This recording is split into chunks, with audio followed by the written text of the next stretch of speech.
원래 추수감사주일이라는 주일의 절기는 그 정확한 명칭의 유래는 성경에는 나타나지 않죠. 1621년에 영국의 하나님의 사람들이 또 청교도들이 메이플라워호를 타고 대륙으로 박해를 피해서 또 신앙의 자유를 피해서 146명이라고 하는 신앙의 어떤 일사각오를 가지고 탈출한 하나님의 사람들이 하나님 앞에 기도하고 그 배에 승선했을 때 117일 만에 도착한 곳은 미국 동부 지역이었죠.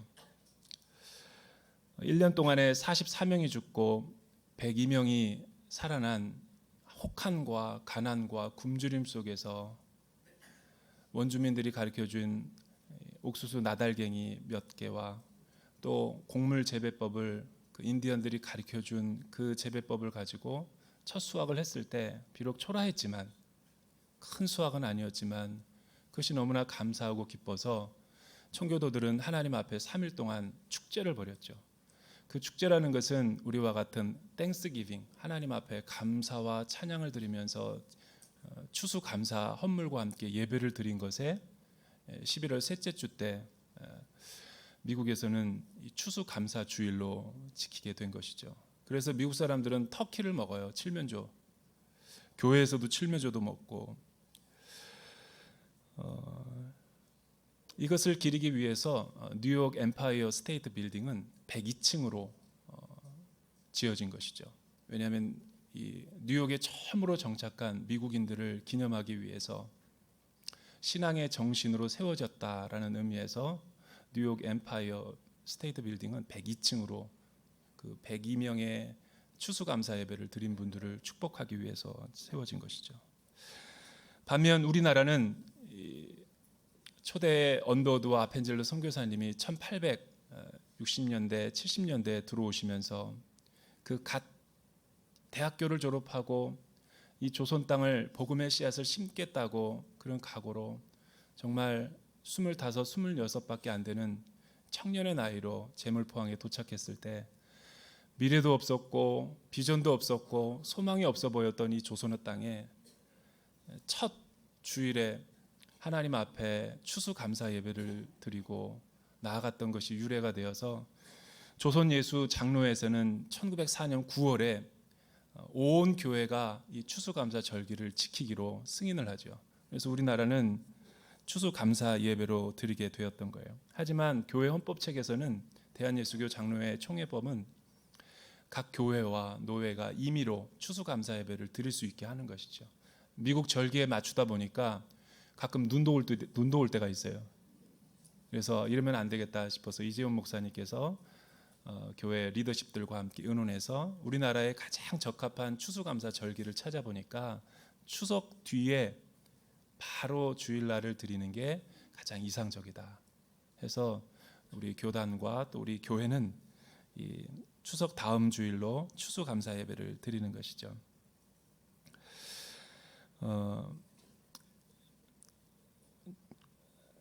예수를 믿고 죄를 회개하고 거듭나고 또 하나님 안에서 살아간다는 것 자체가 우리의 삶은 감사로 순화질 수밖에 없다라는 것을 알게 됩니다. 감사라는 언어는 우리의 존재와 삶을 빛나게 하는 이 단어임에 틀림이 없어 보입니다. 그럼에도 불구하고 우리 인생은 돌이켜보면 올 한 해 나에게 베풀어 주신 은혜와 사랑과 감사와 또 고마움을 느끼기보다는 죄를 짓고 하나님의 불순종하고 하나님을 타락한 이후부터 인간이 갖는 자연적인 이 본성 중에 하나는 뭐냐면 감사의 제목보다는 늘 원망과 불평, 가진 것보다 없는 것, 또 나에게 없으면 다른 사람에게 있는 것을 시기하고 불평하고 비교의식과 열등감에 빠지는 것이 우리의 죄악된 내면의 모습이라는 거예요. 혹자는 그렇게 말해요. 우리나라 사회가 가진 자들에 의해서 너무 못 가진 사람들이 불평등과 또 반칙과 공정하지 못해서 이 나라 민족이 이렇게 어려워지게 됐다라고 말하지만 제가 외국에서 살다가 보면서 깨달은 것 중에 하나는 복지 지수가 높다라는 것이 감사 지수가 항상 높다라는 것은 아니라는 것을 알게 됐어요. 복지 지수와 감사 지수는 정비례하지 않는다라는 거죠. 다른 말로 하면 내가 소유하고 내가 가진 것과 나의 주어진 삶의 환경이 풍요로울수록 감사가 높아진다라는 것은 잘못된 생각이에요.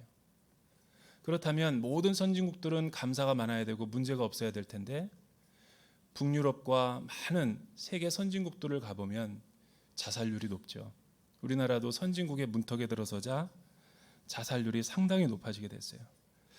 없는 것이 빈곤 퇴치가 문제가 아니라 상대적 박탈감과 또 비교의식과 열등감이 그만큼 우리의 삶을 영혼을 좀먹고 있기 때문에 그렇다라는 거죠. 여러분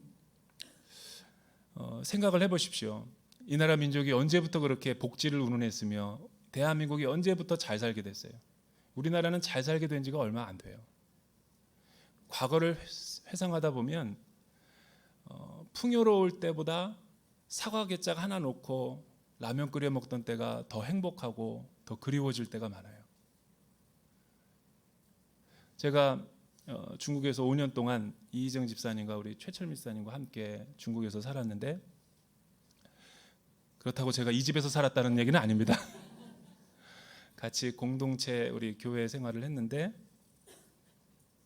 중국에서 감사했던 일도 많고 기뻐했던 일도 많지만 참 인상에 남는 일 중에 하나가 최고의 식당을 가도 이 중국에서의 아주 비싼 돈을 먹어 한식 음식을 먹거나 또 좋은 한국적인 것을 먹었을 때 항상 느끼는 게 있었어요. 저는 음식에 그렇게 이렇게 까다로운 사람이 아닌데 뭔가 2% 부족하다. 갈비를 먹어도 맛있긴 맛있는데 먹고 나면 뭔가가 양념이 조금 빠진 것 같고 보스턴에서 짬뽕을 먹으면 한국에서 먹는 것과 똑같지 않고 값은 두세 배로 비싸지만 맛은 뭐가 약간 달라요. 이런 것과 똑같은 거죠. 뉴욕에서 설렁탕을 먹어도. 하지만 제가 사역을 다 마치고 저 혼자 귀국하게 됐는데 저희 아내가 만삭이 돼서 먼저 들어오고 저희 장인 장모님이 저를 이제 픽업해주고 라이드 해주면서 저희 집으로 오기 전에 제가 밥도 못 먹고 왔다는 것을 알고 그 갈비집을 미리 예약을 해두셨더라고요. 갈비집을 딱 가서 먹었는데 난 음식으로 통해서 은혜 받았던 적은 정말 그때 처음이었어요. 목사가 말씀의 은혜를 받는 게 아니라 눈물이 갈비를 먹는데 눈물이 왜 나는지 모르겠어요. 그래서 나중에 계산할 때 보니까 나 혼자 3, 4인분을 먹었어요. 믿어지지가 않더라고요. 내가 그렇게 너무 맛있게 먹으니까 우리 장모님이 불쌍했는지 너무 고생했다고. 그런데 사실은 제가 그 음식을 먹으면서 눈물 흘렸던 것은 뭐냐면 너무 맛이 기가 막혔던 거예요. 2%가 부족한 게 아니라 너무 완벽했다라는 거예요. 그래서 내가 그 맛에 감동해서 사실은 눈물이 났는데 그런데 서울에서 또 많은 분들이 시간이 지나고 세월이 지나면서 신라 호텔도 데려가고 또 많은 것들 또 이렇게 섬겨주시고 그렇게 하면서 어느 날 제가 대전에 오면서도 최고의 것을 먹었는데도 내 안에 감사가 없고 기쁨이 없고 그 맛있다라는 것도 모르면서 내가 살아가고 있는 나 자신을 발견했어요. 그래서 우리가 지금 참된 회개 5번째 이야기 하고 나서 지금 추수감사절을 맞는데 저는 하나님 앞에 어젯밤에도 되게 많은 회개를 했어요. 신방 갔다 오면서 목사인 나가 이렇게 내 안에 이렇게 감사가 없고 기쁨이 없구나. 아주 멋진 레스토랑에 가서 서빙해 주시는 분들이 내가 주문하지도 않았는데 뭔가 플러스를 빵을 더 주고 올리브 기름을 더 주면서 나에게 풀 서비스를 해주는 거예요. 그때 내 입에서 나온 소리가 뭐였냐면 너무 감사합니다. 세상에 이렇게 내가 부탁하지도 않았는데 피클도 더 갖다 주시고 이렇게 나이프가 떨어졌는데 미리 또 이렇게 갖다 주시니까 내가 얼마나 고마운지 몰라서 감사하다고 팁도 주고 왔어요. 그런데 집에서 밥 먹을 때 아내가 맛있는 된장찌개를 끓여주고 또 섬겨줬는데 내 입에서는 그런 감사하다는 말이 안 나오는 나 자신을 보면서 내 안에 거룩한 불만족이 있었던 거예요. 이게 뭐지? 그래서 어제 하나님이 조명해 주시면서 네 마음이 변한 거다. 마음이 변질된 거예요. 여러분, 가난하고 못 살고 힘들 때는 주어진 것에도 감사할 수 있는 가난한 마음이 되는 거예요. 하지만 우리가 가난은 이기고 전쟁은 이겼지만 풍요는 이기지 못하면서 내 안에 풍요 속에서도 감사하는 마음, 고마워하는 마음을 잃어버린 것이죠. 앤스트롬이 그린 이 기도하는 노인 사진을 잠깐 보여주세요. 이것은 우리가 잘 아는 그림입니다. 더 그레이스라고 하는 작품으로 출시된 이 작품은 앤스트롬이 기도하면서 심혈을 기울여서 만든 자신의 인생을 묘사한 그림이에요. 이 그림을 보고 여러분들은 다양한 생각을 할 수가 있죠. 저 빵 한 조각의 부스러기, 또 스프, 또 안경과 너덜너덜한 저 성경, 이 작품을 보고 이게 무슨 은혜인가라고 생각할지도 모르겠지만 앤스트롬이 이 그림을 그렸을 때의 그 작가의 의도는 그거였어요. 이 세상에서 가장 가난해 보이는 이 기도하는 노인이야말로 세상의 모든 것을 가진 사람이다. 왜냐하면 그 안에는 감사하는 마음이 있었기 때문에. 우리가 잃어버린 것은 감사하는 마음을 잃어버린 것이죠. 오늘 말씀을 통해서 하나님이 감사를 통해서 우리의 삶이 깨달아지기 원하시는 것은 무엇인지를 살펴보기 원합니다. 여러분 100편 1절과 2절 우리 같이 한번 한 목소리로 읽어볼까요? 시작.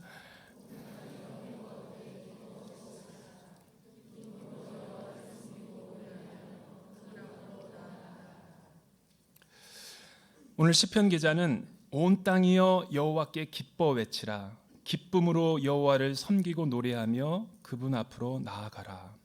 이 말이 권고일 수도 있고 명령법일 수도 있지만 이것을 듣는 회중들의 상황에 따라서 이 말은 반응할 수도 있고 반응 안 할 수가 있죠. 올 한 해 실적이 좋았고 내가 승진을 했고 하는 것마다 일이 잘 된 사람은 기쁨의 감사가 표현될 수도 있겠지만 그렇지 않은 분들은 마음의 기쁨도 사라지고 또 여유도 없기 때문에 기쁘고 즐거운 모습으로 하나님 앞에 나아간다는 것은 어려워 보일 수 있어요. 제가 예전에 유학생활할 때 너무 교회 사역이 많아가지고 힘들고 지쳤을 때 얼굴을 찡그리고 있었어요. 추수감사절날. 그랬더니 담임 목사님이 오셔서 저에게 하는 말이 김전도사 왜 이렇게 얼굴을 찡그리고 있어? 추수감사절은 하나님 앞에 기뻐하는 날이야. 나는 그때 가장 가난했었고 형편도 여유치가 않았는데 너무 고달프니까 얼굴 표정을 찡그리고 있었더니 책망을 하시더라고요. 그 뒤부터는 추수감사절날 얼굴을 찡그리지를 못하겠어요. 여러분 왜 시편 기자가 온 땅이여 하나님 앞에 기쁨으로 나아가라고 말하는가? 여러분 감사를 하면 깨달아지는 첫 번째 자각이 뭐냐면 감사를 하게 되면 잃어버렸던 하나님에 대한 사랑의 언어가 회복이 되는 거예요. 여러분 감사는 내 형편을 떠나서 순종함으로 표현이 되어지는 것이죠. 다른 말로 하면 내 안에 감사가 할 수 없고 감사의 조건을 찾을 수 없는 이유는 불순종의 태도와 자세가 많이 있기 때문에 그런 거예요. 하나님은 오늘 저와 여러분들에게 선포하시는 것이죠. 오늘 이 시가 기록된 이 시대적인 배경을 보면 사실은 93편에서부터 99편까지 하나님 앞에 절대 주권과 왕이신 하나님의 통치를 기뻐하고 찬양하는 이 주제시가 시편의 기록이에요. 근데 오늘 100편이 마지막 송영 엔딩이에요. 결론부에 해당되는 거죠. 좋았던 일과 슬펐던 일과 또 전쟁의 포로 가운데서 이스라엘 백성들이 이 시를 기록했음에도 불구하고 수많은 위기와 고난 가운데 있는 그들을 향해 이스라엘 회중들을 향해서 시편 기자는 기쁨으로 감사할 수 없는 형편임에도 불구하고 나아가서 하나님 앞에 감사를 표현해 보라라고 우리에게 권면하는 것이죠. 어떻게 감사하라고 표현하는가? 그분 앞으로 나아가야 된다라는 거예요. 왜냐하면 그분은 우리의 삶의 주관자가 되시고 왕이시기 때문에. 그래서 오늘은 감사의 시기도 하지만 왕의 시기도 한 거예요. 여러분, 왕이 레드카펫을 깔고 그 궁정으로 들어가려고 할 때 백성들은 그 왕 앞에서 어떻게 반응해야 됩니까? 히브리어 베레크라는 단어는 그분 앞에 머리를 읊조리고 하나님 앞에 무릎을 꿇고 왕 대신 하나님 앞에 모든 것을, 도시에 입성하고 성으로 입성하는 왕 앞에 취해야 될 자세와 태도를 가지라는 것이죠. 따라서 이 감사와 찬양은 동의어로 쓰이는 거예요. To give thanks랑 to praise는 동일어예요. 히브리어로. 베레크라는 단어는 찬양하다라는 의미가 있고 감사하다라는 의미가 있죠. 감사와 찬양은 동의어라는 것은 우리에게 많은 걸 시사해 주는 거예요. 감사의 기쁨이 없을 때 찬양을 한번 해보세요. 우리가 아까 전 은혜자매가 날 구원하신 주 감사를 할 때 뒤에서 막 울음소리가 들리는 거예요. 눈물이 떡떡 떨어지는 소리가 들리는 거예요. 그런 감사의 제목들을 찾아서 하나님 앞에 찬양을 해보는 거죠.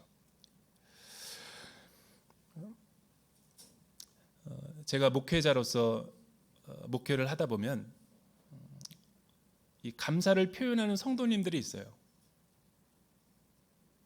무엇을 많이 가져서가 아니라, 내가 성공해서가 아니라, 이사를 했다거나 자녀를 첫 돌을 맞이했거나 개업을 한다 그러면은 꼭 저를 초대해서 예배를 드리고 싶다라고 부탁을 하는 성도님들이 있어요. 저는 그런 성도님들을 만날 때마다 기쁨이 내 안에 넘쳐요. 왜냐하면 똑같이 개업 예배를 드리고 똑같이 개업을 하고 똑같이 사업을 하고 똑같이 직장 생활을 하고 똑같이 아파트를 이사하는데 왜 누구에게는 감사가 있고 누구에게는 기쁨이 없는가? 하나님 앞에 예배를 드린다라는 것은 감사의 마음을 표현하는 것이죠. 여기까지 이사하게 하신 하나님을 감사드립니다. 없는 가운데서도 이렇게 불경기 가운데서 내가 작은 사업을 하나 열 수 있던 것을 예배로 표현하는 것도 감사합니다. 이런 감사가 많아지는 우리 대전 온누리교회 교우 여러분들이 되기를 주님의 이름으로 축복합니다. 감사는 내 생각이 아니라 순종으로 드리는 거예요. 하나님이 하라고 하셨으니까. 두 번째는 3절과 4절에 있는 말씀이죠. 우리 큰 소리로 한번 읽어볼까요? 3절과 4절 시작.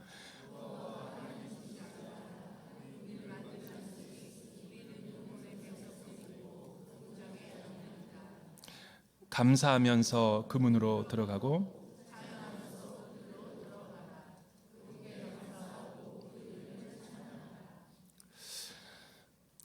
왜 시편 기자가 이 감사하는 방법은 기쁨과 찬양이라고 우리에게 소개를 해준 다음에 하나님을 향한 사랑의 언어가 사실은 감사와 기쁨이죠.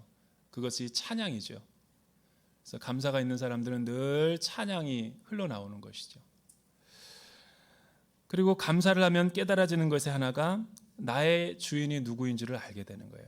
감사의 축복 중에 하나가 감사를 많이 하다 보면 내가 인생의 목적도 깨닫고 또 나를 지으신 분이 누구인지를, 나의 소유자가 누구이신지를 깨닫게 되는 축복이 있다라는 것이죠. 그래서 시편 기자는 여호와가 우리 하나님이 준 줄 알라. 그분이 우리를 만드셨고 우리는 그분의 백성이고 그분은 우리의 목자시며 우리는 그분의 양이다. 이 말은 하나님과 올바른 우리의 관계성과 구원하심의 능력을 우리가 설명해 주고 있는 것이죠. 따라서 감사함으로 그 문에 들어가고 그 궁정에 들어가서 그분께 감사하고 그 이름을 찬양하라는 것은 그분은 우리의 왕이시라는 거예요. 왕이기 때문에 왕의 그 성소에 계시는 그분 앞에 들어가라고 우리에게 권면을 하지만 들어갈 수 있는 분도 있고 들어가지 못하는 분도 있죠. 문 밖에서 우물쭈물하는 분도 있죠. 왜냐하면 우리에게는 새까만 죄가 있기 때문에 그래요.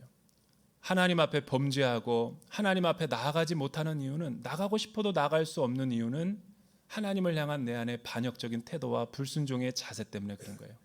따라서 레위기에 보면 레위기의 5대 제사 가운데 감사제를 드리라고 하기 전에 반드시 두 가지 제사를 설명하고 있어요.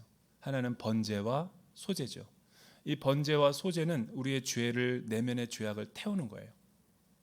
감사가 없는 사람들의 내면 세계를 보면 죄가 오염이 되어 있는 것을 보게 되는 거예요. 하나님이 베풀어 주신 공의와 사랑과 은혜를 깨닫기는커녕 마귀가 시험하고 유혹하고 상처로 가득 차 있는 사람들은 그 궁정에 들어가서 감사함으로 그 이름을 찬양할 수가 없는 거예요. 따라서 우리에게 감사함으로 그 문에 들어가서 그 이름을 송축하고 찬양하라는 것은 우리를 구원해 주신 하나님 앞에 감사해야 되는 이유가 있는 것이죠. 우리가 그 궁정에 들어갈 수 있는 것은 구원 못 받아서가 아니라 예수 그리스도의 보혈과 십자가의 능력으로 구원해 주셨고 죄사함의 은혜를 해결해 주셨기 때문에 기쁨으로 나아갈 수가 있는 거예요. 이 구원의 은혜가 임하게 되면 창조주 하나님이 누구이신 줄 알고 또 하나님이 왜 나를 이 대전으로 보내셨고 구원의 부르심과 사명이 무엇인지를 깊이 깨달아지는 성령님의 터치가 임하게 되는 거예요. 예전에 JDS 담당 목사였을 때 130여 명의 그 학생들과 간사님들과 함께 어떤 강사님이 오셔서 우리에게 강의를 해주시는데 되게 독특한 강사님이셨어요. 그 사모님은 하나님께서 기름 부어주신, 월십으로 기름 부어주신 그 특별한 은사가 있어서 많은 그 오늘이 사역축제 때 이렇게 무대에 섰던 분이신데 그 사모님이 의자를 다 치우게 하더니 그 본당을 그냥 무대로 쓴 거예요. 둘씩 짝을 지으래요. 둘씩 짝을 지으라고 하면서 어떤 역할극을 시켰냐면 한 사람은 하나님을 하래요. 그리고 한 사람은 아담, 첫 번째 인류. 한 사람은 바닥에 누워 있으라는 거예요. 그리고 BGM 음악이 나오고 사모님이 먼저 보여주는 거죠. 워십으로. 하나님이 창조하셨을 때 그거를 이미지네이션을 가지고 막 하는데 얼마나 기름 부음이 있는지 천지창조를 그렇게 몸으로 표현하는 걸 처음 봤어요. 그러니 갑자기 사모님이 두 번째 단계로 하나님이 아담에게 창조하실 때를 묵상해 보라는 거예요. 여기 오신 성도님들은 얼마나 많은 세파의 상처와 아픔과 고통, 질병과 시련과 이혼과 자녀 문제로 아픔이 있느냐고. 하나님이 여러분들을 치유해 주실 거라고 하면서 그 음악에 따라서 흙으로 사람을 빚어서 원래 창조했었던 모습으로 머리끝부터 발끝까지 만져주라는 거예요. 그런데 5분이 지나고 20분이 지나고 30분이 지났는데 정말 거짓말 안 하고 그 130명의 사람들이 짐승이 막 흐느끼는 소리로 우는 거예요. 난 그때 하나님의 그 임재를 힐링 파워를 경험했어요. 그러니까 집에 가서도 해보라는 거예요. 남편한테, 자녀한테 아픈 자녀들을 눈을 감게 한 다음에 눕게 한 다음에 BGM 음악을 찬양을 틀어놓은 다음에 기도해주고 하나님이 내 몸을 만지신다, 치유하신다 생각하래요. 막 귀신들이 떠나가고 또 몸이 아팠던 분들이 치유되고 회복되고 그리고 마음에 상처가 있는 분들이 다 회복되는 놀라운 그를 통해서 안 것은 하나님이 우리를 창조하셨고 우리를 소유하신 그분인 것을 이 하나님의 임재를 통해서 깨닫게 하신 거죠. 우리에게 감사가 사라진 이유는 무엇일까요? 그거는 우리 안에 있는 내면의 죄 때문에 그런 거예요. 하나님의 불순종과 또 내가 하고 싶은 대로 내 마음대로 하나님을 떠나 하나님을 대적했기 때문에. 하지만 감사를 회복하면 하나님과의 관계성이 새롭게 회복되어 주시는 것이죠. 왜냐하면 창조 주신 그분이 내 삶 가운데 오셔서 나를 만져주시고 회복시켜 주시고 이스라엘 백성들은 얼마나 많은 다신국가 속에서 가나안과 애굽의 우상들 가운데서 살고 있어요. 그러나 이스라엘 회중들에게 시편 기자가 선포하는 거죠. 여호와 하나님이 너희의 주인이신 줄 알라. 감사를 하면 그런 하나님의 힐링 파워가 일어난다라는 거예요. 이스라엘의 역사와 전통 가운데 얼마나 불순종과 우상 숭배와 하나님을 뜻을 거역하면서 마음을 아프게 하고 떠나갔어요. 근데 이 감사의 고백을 통해서 이스라엘이 하나님께로 가까이 오는 것이죠. 특별한 하나님의 보호하심과 인도하심을 체험하라는 거죠. 저는 최근에 우리나라를 보면서 목사가 정치를 위해서 기도하는 거면 진짜 정치가 힘든 거예요. 내가 기도할 정도면. 나는 요즘에 우리나라 청문회를 보면 예수님도 떨어졌을 것 같다라는 생각을 해요. 누구 편이 아니라, 근데 궁금한 거는 그렇게 질문하고 그렇게 따지는 사람들은 과연 그런 죄가 없는가 생각되어지더라고요. 죄 없는 자가 돌로 쳐야 되는데 상대적으로 죄가 적은 사람이 돌을 치니까 이 나라가 그냥 벌집이 된 것 같은 느낌. 또 나는 우리나라 근현대사를 보면서 이스라엘의 전통과 역사처럼 감사해야 될 게 많은데 왜 그렇게 이 나라 백성들은 불평과 원망과 가진 것보다 없는 것을 가지고 이렇게 생채기를 내나. 나는 누구의 말처럼 이 나라 민족이 적폐와 반칙의 역사라고 생각하지 않아요. 우리나라 근현대사가 다 그렇게 점철됐다면 기독교의 역사를 부정하는 거예요. 선교사님들이 이름도 없이 빛도 없이 3천여 명의 많은 선교사님들의 눈물과 씨앗으로 이 대한민국이 잘 살게 되고 부강하게 되고 은혜를 받아서 여기까지 왔는데 모든 것을 다 반칙이고 적폐라고 생각하면 감사가 사라지는 거죠. 그리고 모든 것을 일제 침략과 또 외제 이방 민족들의 강점기로만 우리나라 민족의 역사를 점철시킨다면, 반일로만 간다면 그것도 나는 잘못된 거라고 봐요. 그건 죄악이죠. 그러나 그들의 죄악도 있지만 우리가 자력강생으로 나라를 지키지 못한 건 우리 책임이죠. 우리나라 정치가 잘못됐던 것도 조정의 잘못도 있죠. 모든 것을 그렇게 감정적으로만 부추기면 사실은 국민들이 혼란스러워지는 거죠. 그래서 저는 이 역사가 하나님의 섭리의 사관을 빼놓고 해석을 하려니까 이렇게 어수선한 거예요. 우리나라가 남북이 대립이 되기 전에 해방을 맞이해 놓고 진공 상태에서, 이념의 진공 상태에서 서로 대적했잖아요. 그 잘못 때문에 이 나라 민족의 전쟁도 일어났다고요. 모든 걸 다 다른 남 탓으로 여기는 것은 잘못된 거예요. 나는 그래서 우리 교회가 그런 점을 회개해야 된다고 봐요. 그리스도인들이 역사의 책임의식을 갖고 느헤미야처럼 내가 죄인입니다, 우리 민족이 죄악을 저질렀습니다, 이스라엘 백성들처럼 고백해야죠. 그럼에도 불구하고 하나님이 섭리와 은혜와 사랑으로 그 무수한 환난 가운데서 이 나라 민족을 우뚝 세워줬다는 것은 하나님의 기적과 하나님의 보호하심과 하나님의 인도하심 외에는 설명할 길이 없는 거예요. 우리나라의 가정도 마찬가지, 여러분의 인생도 마찬가지예요. 인생이 다 좋은 일만 있나요? 어려운 일도 있죠. 하지만 하나님은 어려운 일을 통해서도 여기까지 우리를 인도하실 수 있는 거예요. 그런 구원의 은혜를 찬양하고 감사해야죠. 마지막 5절 한번 읽어보죠. 5절 시작. 여호와는 선하시니 그 인자하심이 영원하고 주의 진리가 온 세대. 시편 기자가 말하고 싶은 거 이것이죠. 찬양의 이유가, 감사의 이유가 여기 있는 거예요. 우리는 연약했고 우리는 실패했고 우리는 하나님 앞에 불순종했고 죄악을 저질렀지만 하나님의 선하심과 인자하심은 나를 떠나지 않았습니다. 이 헷세대의 은혜와 사랑을 감사하고 찬양하라는 거죠. 사랑하는 대전 온누리교회 성도 여러분, 우리 16년의 대전 온누리교회 역사도 좋았던 일도 있었지만 나빴던 일도 있었고, 슬픈 일이 있었다면 다 슬펐나요? 기쁜 일도 있었죠.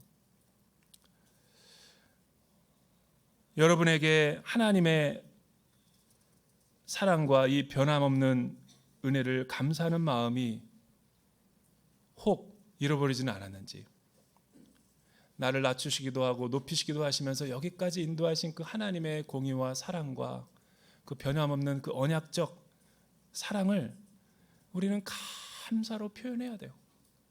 우리 옆에 사람들과 한번 인사합시다. 하나님께서 하셨습니다. 이렇게 한번 인사해 봅시다. 하나님께서.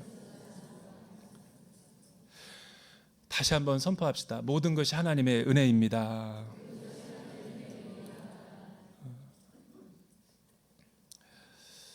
최근에 저는 대전 온누리교회를 섬기면서 감사한 일들이 참 많았어요. 감사한 일들이 되게 많았는데 한 가지만 이야기하자면, 사무실에서 수요예배 설교 준비하고 있는데 노크하고 제 방에 누가 들어왔어요. 그랬더니 그분이 이야기를 하는 거예요. 기도에 많은 좀 식구들과 함께 우리 성도들이 기도했으면 좋겠다. 기도. 자유롭게 기도할 수 있는 좀 그런 공간을 마련했으면 좋겠다 해서 본인이 헌물하겠다라고 하는 그런 의사를 내비쳤어요. 근데 그런 사람이 한두 사람이 아니라 기신명이 된 거예요. 제가 너무 놀라서 밥을 한번 사드렸어요. 그 사람들을 다. 제가 감사했던 것은 그 공간이 생겼던 것이 감사했던 게 아니라, 오히려 목사가 성도에게 기도합시다, 성도님들 새벽기도 나옵시다 이렇게 해야 되는데, 오히려 그 성도님이 저에게 우리 교회는 기도해야 됩니다, 기도를 좀 잘 할 수 있도록 목자께서 인도해 주십시오 라고 권면해 주신 게 저는 너무 감사했어요. 예전에 수영로교회 원로 목사님이신 정필도 목사님의 그 사경의 간증을 들어본 적이 있어요. 수영로교회가 부산에서 제일 큰 교회로 된 교회지만 목사님도 가난하고 헐벗고 굶주린 시절을 살면서 자기는 공부도 못했고 자기는 아무것도 가진 게 없고 그저 하나님의 은혜가 너무 감사해서 초등학교나 중학교나 고등학교를 학교를 갔다 오면 집으로 가지 않고 교회 문이 열려 있어서 교회로 가서 기도했대요. 하나님 감사합니다. 하나님 감사합니다. 내가 뭔데 나를 주님께서 여기까지 이끌어 주셨고 감사합니다. 감사합니다. 목회자로 부르심을 받고 신학교 나와서 개척을 했는데 의도하지 않게 교회가 대형교회가 된 거죠. 대형교회가 됐는데 자꾸만 마음이 불편해지더라는 거예요. 감사가 사라지고 원망과 있는 것보다 없는 것이 더 불평이 되고, 그럴 때마다 하나님이 이런 감동을 주더래요. 네 재산을 다 팔아라. 그래서 자기 재산을 몇 번이나 정리했대요. 교회에다 헌물하고. 그 감사를 잃어버리니까. 옷도 다 선교사님 주고. 그래서 이 마음이 지키기 위해서 자기는 온 생을 다 노력했대요. 저는 우리 대전 온누리교회가 누구나 할 것 없이 교회 나와서 기도하고 이 나라와 민족을 위해서 부르짖고, 여러분의 사업이 어려우면 사업을 위해서 눈물을 흘리고, 자녀를 위해서 울고 조국을 위해서 우는 그런 교회가 됐으면 좋겠어요. 목회자들을 위해서도 기도하고 걱정과 염려와 근심만 하지 말고 감사함으로 하나님 앞에 올려드리고 하나님이 하실 수 있도록 우리 교회가 이 기도의 횃불을 높이 드는 그런 재단이 되었으면 좋겠어요. 여러분이 하나님 앞에 감사해야 되고 찬양 드려야 될 올 한 해의 헌물과 노래는 무엇입니까? 이 쌀이 전부라면 여러분은 인생을 잘못 산 거예요. 장로회 신학대학에 추수감사 예배를 드리는데 감사했던 거를 하나님 앞에 드리고 싶은 거를 가져오라고 하니까 교수님이 몸도 올해는 너무 아팠는데 우수한 논문들을 하나님의 기적으로 잘 쓰게 하셔서 내가 가진 최고의 몽블랑 만년필을 헌물로 드리는 걸 봤어요. 그 의미. 대전 온누리교회 추수감사 헌물은 저는 러빙유의 영혼이 돼야 된다고 봐요. 우리 대전 온누리교회에게 베풀어 주신 은혜와 사랑, 나를 먼저 구원해 주시고 예수 믿게 하신 이 사랑, 하나님 앞에 감사를 이웃에 대한 사랑으로 흘러내려 버리지 않는다면 우리 교회는 잘못된 방향으로 갈 거예요. 나는 내년도와 내후년 우리 교회 제가 있는 한 대전 온누리교회 방침을 마을 목회로 정했어요. 우리는 너무나 교회만 우리끼리의 모임이 많아요. 내 머릿속에는 많은 것들이 생각이 나요. 나는 이 은하 수업뿐만 아니라 이 지역 전체를 위해서 이 미층에다가 곰새마리 도서관을 만들었으면 좋겠어요. 그래서 돈 없는 사람들, 또 갈 곳이 없는 그분들이 와서 가족들이 책도 읽고, 우리 교인들이 헌물한 그 책을 가지고 영어 원서를 가지고 마음껏 읽는, 애 맡길 데 없는 분들이 이런 데 와서 2층 전체를 도서관으로 만들었으면 좋겠어요. 이 주변에는 직장인이 많아요. SK 브로드밴드 직원들을 볼 때마다 아휴, 저렇게 일만 하고 맨날 담배만 피는데 차라리 우리 교회 2층에다 전체를 또 해서 직장인들의 쉘터, 여기 와서 좀 안마의자도 갖다 놓고 이렇게 해서 좀 마을들을 섬겼으면 좋겠어요. 그런데 뜻이 있는 분들은 제 방으로 오세요. 2019년 감사하는 마음을 회복하며 하나님의 성품을 더 깊이 닮아가는 우리 모두가 되기를 주님의 이름으로 축복합니다. 기도하겠습니다. 하나님 아버지, 우리에게 그동안 베풀어주신 은혜와 사랑을 인하여 감사를 드립니다. 하나님이 나에게 베풀어주신 은혜만도 너무나 감사한데 우리는 늘 원망과 불평과 쓴뿌리로 가득 찼던 것을 회개합니다. 기도하는 대전 온누리교회, 감사하고 찬양하는 대전 온누리교회가 되게 하여 주시옵소서. 예수님의 이름으로 기도드립니다.